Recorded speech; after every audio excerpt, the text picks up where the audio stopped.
কিন্তু আমরা সংখ্যায় বেশি, ওরা সংখ্যায় কম, এই কারণে উপযুক্ত উত্তর আমরা দিয়ে দিয়েছি। তাই আমলাতান্ত্রিক শাসন ব্যবস্থায় অনেক কিছু আটকে আছে।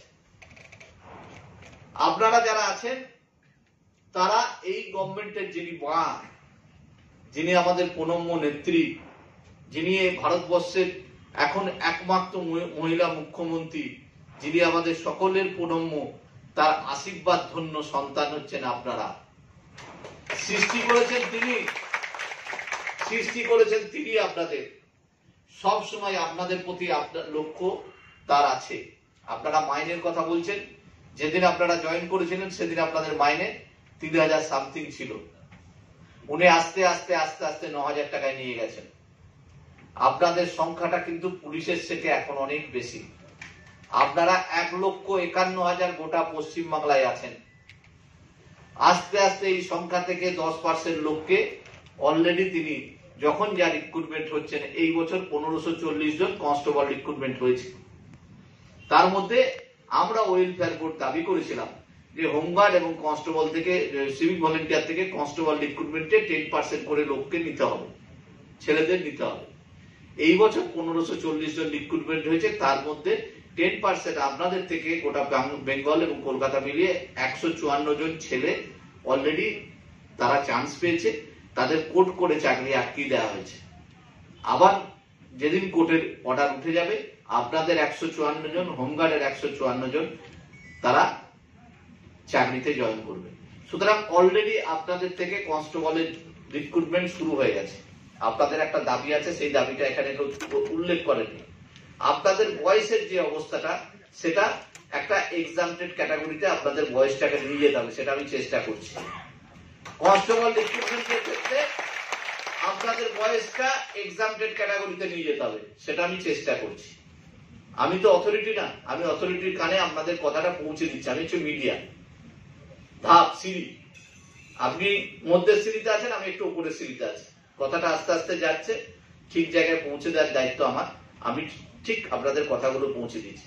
যেমন করে আপনাদের কথাগুলো আমি পৌঁছে দিয়েছিলাম, আপনারা দেখেছেন একমাত্র পুলিশ দিবসের আগে গত বছর আপনাদের মাইনে বেড়েছিল, হোমগার্ডদের মাইনে বেড়েছিল, ভিলেজ পুলিশের মাইনে বেড়েছিল, নিচুতলার কর্মচারীদের সবারই মাইনে বেড়েছিল।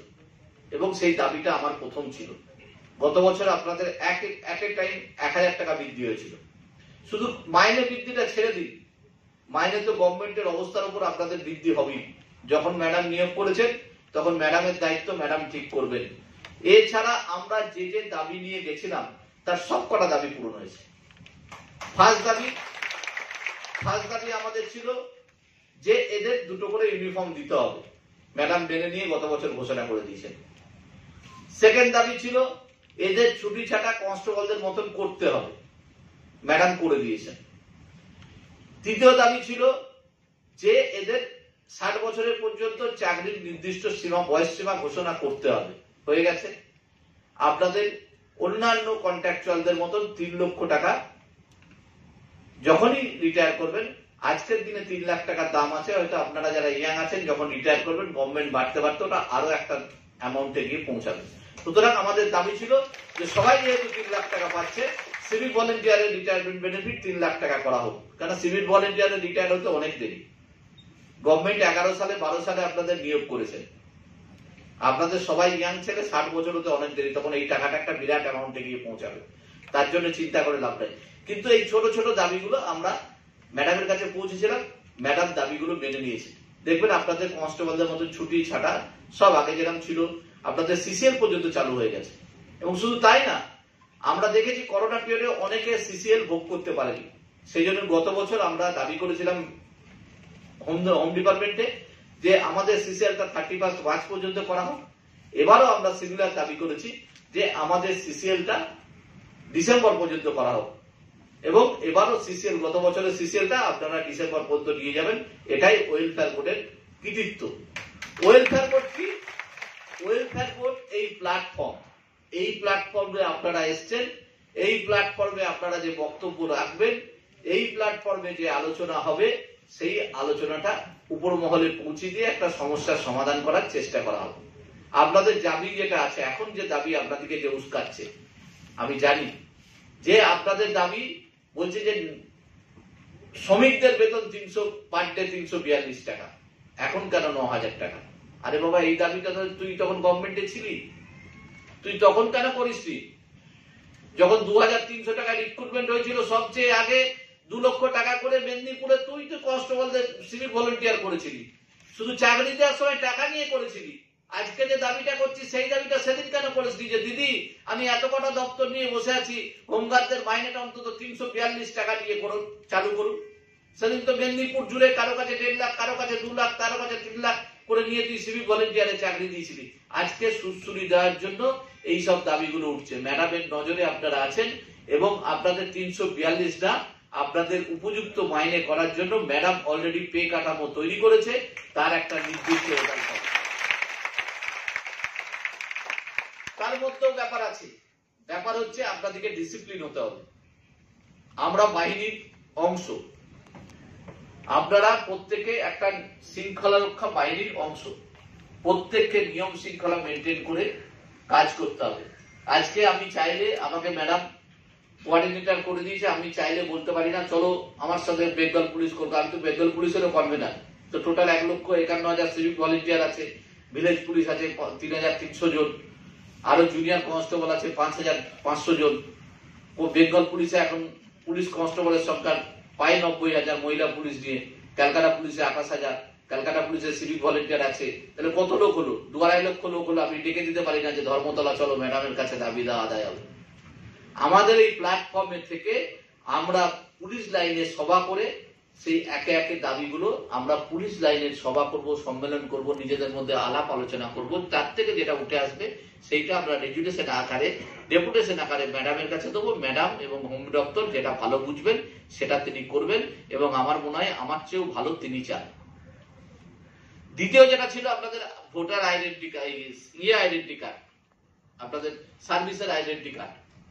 এই আইডেন্টি কার্ড আপনাদের ছিল না।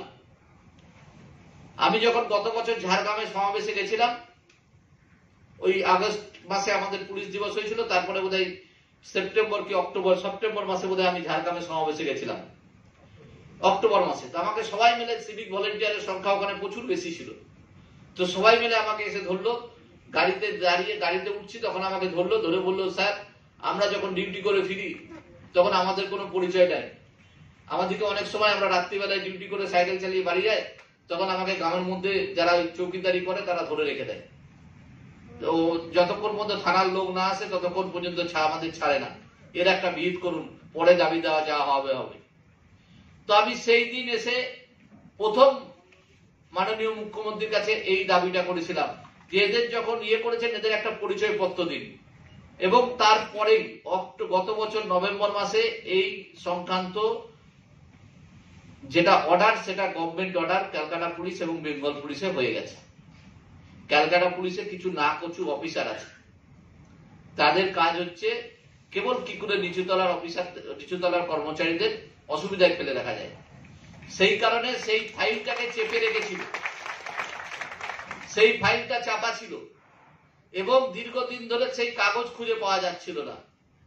আবার গভর্নমেন্টের কাছ থেকে সেই কাগজের, হোম ডিপার্টমেন্ট থেকে সেই কাগজের কপি আনিয়ে আপনাদের আইডেন্টি কার্ড চালু করার জন্য মাননীয় নগরপালের সঙ্গে, এর আগে যিনি নগরপাল গেলেন তার সঙ্গে কথা বলে আমরা চালু করেছি। এবং আপনারা সবাই আজ থেকেই বোধহয়, আমার মনে হয় আজ থেকেই বোধহয় আইডেন্টি কার্ড ইস্যু হবে। সুতরাং আপনাদের যে যে দাবি আছে, ছোট ছোট দাবিগুলো আমরা ঠিক পালন করতে পারবো এবং দাবিগুলো আদায় করতে পারবো।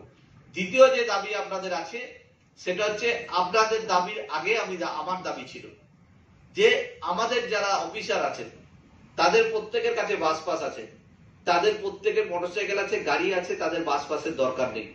সুতরাং নিচুতলার কর্মচারী যারা, তাদের বাস পাস করা উচিত এবং তারা যাতে অন্তত এই দ্রব্যমূল্য বৃদ্ধির বাজারে অন্তত বাসে করে যাতায়াত করতে পারে।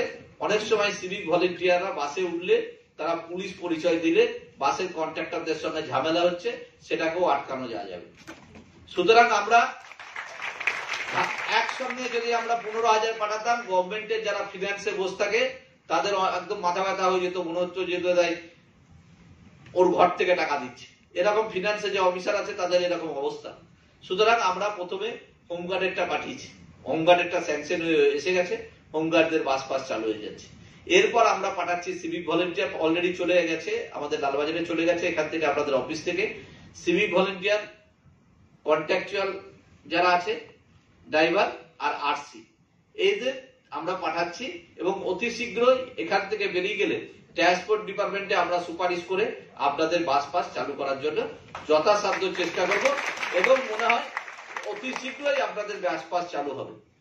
আপনাদের যে ব্যাংকের লোনের ব্যাপারে দাবি করেছেন, আমি ব্যাংকের চেয়ারম্যান, আপনাদের কলকাতা পুলিশ কোঅপারেটিভ ব্যাংকের 1908 সালের ব্যাংক, বহুদিন হয়ে গেছে, কিন্তু এই ব্যাংকের কোন রকম যারা ক্যাজুয়াল স্টাফ বা কোন রকম যারা পার্মানেন্ট নয়, তাদের কোন রকম ভাবে লোন দেওয়ার কোন কর্মসূচি বা কোন রকম এজেন্ডাই ছিল না।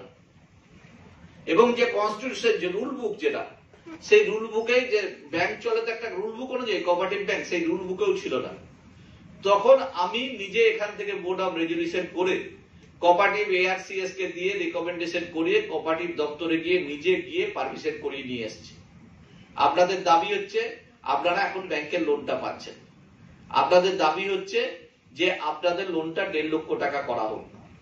আমার করতে কোনো আপত্তি নেই, কিন্তু একটা কথা বলি, আপনাদের লোন আমরা প্রথম যেটা চালু করেছিলাম সেটা হচ্ছে 50,000, আমরা এখন করেছি 75,000। আমাদের ধাপে ধাপে এআরসিএস এবং রিজার্ভ ব্যাংকের পারমিশন নিয়ে করতে হয়, এটা মাইনের ওপর ইনস্টলমেন্টের ওপর হয়। সুতরাং ধাপে ধাপে আমরা এটাকে বাড়িয়ে দেবো। কিন্তু এক শ্রেণীর কর্মচারী করছে কি, যেই ব্যাংকের লোনটা পাচ্ছে তারপরে আর সে লোনটা শোধ করছে না।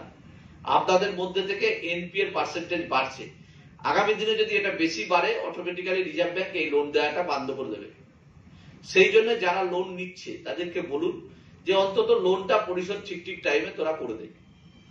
আর দ্বিতীয় কথা হচ্ছে গিয়ে, আপনাদের ব্যাংকের মেম্বার হলে আমরা যেটা চালু করেছি, আগামী দিনে যে প্রত্যেকে যারা কর্মচারী আছেন তাদের প্রত্যেককে ব্যাংকের এই ফ্যাসিলিটিস গুলো আমরা পাইয়ে দেবো, যা যা ফ্যাসিলিটিস আছে। যেমন আমরা এখন করেছি, আমি চাই না কোনো কর্মচারী শহীদ হোক, কিন্তু আমার খুব দুঃখ লেগেছিল যখন দেখা গেছে যে কোনো কর্মচারী মারা যাচ্ছে, কোনো সার্জেন্টকে ধরে, থানার সার্জেন্ট, ট্রাফিকের সার্জেন্ট ধরে একটা ম্যাটাডোর গাড়ি চাপিয়ে প্লাস্টিকে বেঁধে বডি নিয়ে যাওয়া হতো।